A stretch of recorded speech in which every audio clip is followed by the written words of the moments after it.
2024 लोकसभा चुनाव से पहले यूपी में बड़ा खेल करने की तैयारी।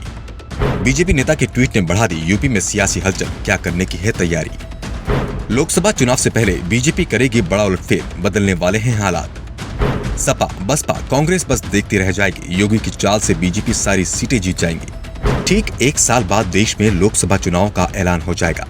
लोकसभा चुनाव में यूपी के अंदर बीजेपी और सपा के बीच कांटे की टक्कर का अनुमान है। बीजेपी ने यूपी की 80 में से 75 सीटों को जीतने का टारगेट फिक्स किया है, तो सपा कम से कम 40 सीटों को जीतने का टारगेट सामने रखे हुए है। सत्ता में बीजेपी है, इसलिए उसे कुछ बढ़त मिली हुई है। 10 महीने पहले बीजेपी ने दोबारा यूपी फतेह किया था, जिस कारण से बीजेपी के कार्यकर्ताओं में उत्साह भी ज्यादा दिख रहा है। लेकिन हाल ही में मैनपुरी लोकसभा और खतौली विधानसभा सीट के लिए हुए उपचुनाव के परिणामों में सपा ने भी उत्साह दिखाया। अखिलेश यादव दावा कर रहे हैं कि लोकसभा चुनाव में सपा खेला कर देगी।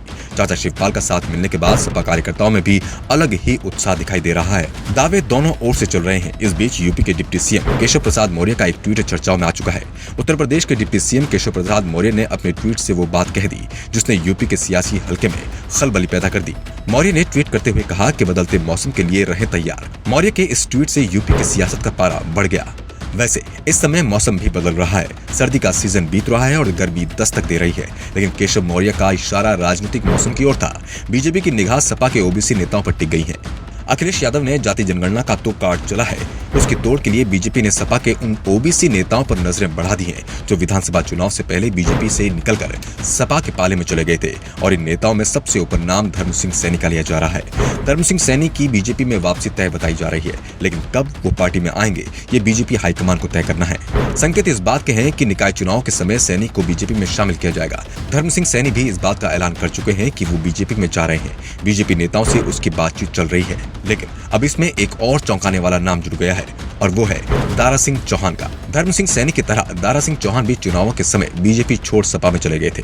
सैनी विधानसभा चुनाव हार गए, लेकिन दारा सिंह चौहान जीतने में कामयाब रहे थे। इस समय वो सपा के विधायक हैं, लेकिन आजकल केशव मौर्य के करीब दिखाई दे रहे हैं। ये चर्चा दारा सिंह चौहान के यहाँ शादी समारोह की तस्वीरें सामने आने के बाद से जोरों पर है, जिससे दारा सिंह चौहान, भूपेंद्र चौधरी, केशव प्रसाद मौर्य और ओम प्रकाश राजभर नजर आ रहे थे। ओम प्रकाश राजभर 2022 के विधानसभा चुनाव में सपा के साथ गठबंधन में थे, लेकिन अब वो बीजेपी के करीब दिखाई दे रहे हैं और दावा ये किया जा रहा है कि राजभर लोकसभा का चुनाव बीजेपी के साथ गठबंधन में ही लड़ेंगे। सुल्तानपुर से बीजेपी सांसद मेनका गांधी ने कुछ दिन पहले एक कार्यक्रम में हिस्सा लिया था। कार्यक्रम मंच पर बीजेपी सांसद के साथ इसौली विधानसभा सीट से सपा विधायक मोहम्मद ताहिर खान पहुंचे थे। खबर है कि यहाँ भी कुछ बड़ा होने वाला है। इससे पहले अमेठी से बीजेपी सांसद स्मृति ईरानी के यहाँ खिचड़ी भोजता, इसमें सपा विधायक महाराजी देवी को देखा गया था।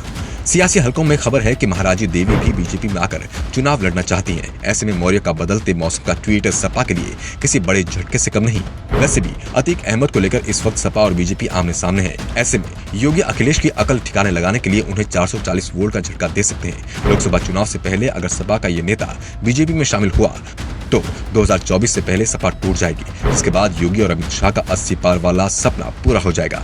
लोकसभा चुनाव को लेकर हर पार्टी अपनी अपनी रणनीति के मुताबिक दांव पेच चल रही है, लेकिन अगर योगी आदित्यनाथ अपने प्लान में कामयाब हो गए तो अखिलेश के साथ पूरी सपा पार्टी की ही नींव टूट जाएगी। मौर्य के ट्वीट और यूपी की राजनीति पर आप अपनी राय कमेंट में जरूर बताएं।